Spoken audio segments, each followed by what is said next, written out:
Ayan, ang aming little princess, nangingialam. Nangingialam, mag-hi, hi! Hello! Ito mga kapapa, dati kami nagtitinda nito. Kaya lang dito, binigay na ito sa sila na pinagtinda namin, yung pamangkin ni Mrs. Ayan, sila na nagtitinda dito. Nagtitinda na rin sila ng ulam dito. Ayan, para sayang kasi itong pwesto na to. Kasi dati tambakan lang namin to ng basura dito, kaya pinalinis na. Para sayang din naman na pagpistuhan itong kwan. Doon kasi sa amin dito sa kabila, hindi na pwede kasi punong-puno na kami dito. Hindi na kami makakapagtinda. At napapagod na daw si Mama Sel. Kaya sila na lang muna yung nagtinda. Yun. Ang init na naman mga kapapa. Grabing init oh.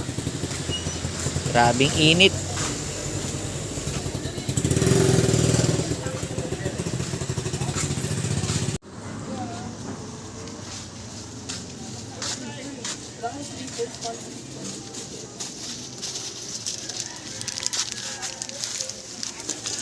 Ano ba?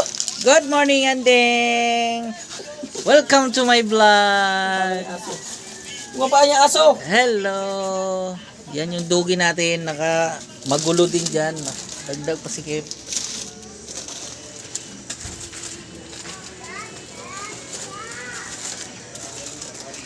Ubos na yung aming mga gulay. Ayan. Siyempre meron din tayong bigas. Ayan. At itlog. Yung itlog namin na maalat ay hindi kulay pula. Ayan, yung itlog natin na maalat yan. Pa. Ayan. Ha? Saan ka pupunta? Pupunta ka sa akin? Handing? Yan yung aming little princess. At si Mama Sel na busy. Kaya natin sleep. Namili, kagagaling lang namin mga idol dun sa kwan. Sa Pure Gold, dun kami namili. Ayan. Ito, ubos na rin yung mga kwan namin dito. Oh. Namili kami, mga chicherya lang muna. At sigarilyo. Ayan.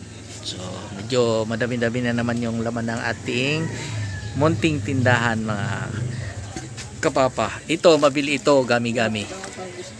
Yan, mabili sa to. Mabili sa mga bata. Ayan. Kanyan, fast moving. Ayan. May mga dilatan rin tayo. Saka Hindi nakasawang kahapon si Jennifer. Ano, bukas ata. Lunes, hindi, wala silang pasok kasi itong Bernes at Huwebes eh. Sabi ng mom niya, Lunes daw. 2 araw nga saan di umuwi. Sige po Ihatid sana ko na lang, bukas. ihatid ko na lang dito sa iyo pag meron na bukas. Bukas po Oo, kung may bigyan na po, ihatid ko agad dito sa iyo. sige po. Sige lang po. Kumagala na. Ay, baby! Ang kulit naman ng baby namin! Kailangan ko po kasi. Nakakainis ito yung apo ko eh. Nakaiwan ko ba sa kanya? Bakit? Hanggang ngayon, 2 araw kasi 2 gabi, hindi umuwi. Ayan, ang aming little princess, nangingialam. Nangingialam, mag-hi, hi! Hello! Bibong-bibo yung aming little princess. Ayan, hi! Hello! Hello! Oh, yun. Yun. So, yun mga papa. At, ito na naman yung una-una nating upload para dito sa ating maliit na tindahan. So, yun. Sana ay madagdagan pa yung ating puhunan at madagdagan yung laman ng ating munting tindahan mga kapapa. So, yun. Yan. Oh, busy yung aking commander. So, ang oras ngayon mga kapapa ay alas 9 na ng umaga. So, ayun, hanggang dito na lang muna yung vlog natin. Pasundot-sundot lang. Bye-bye!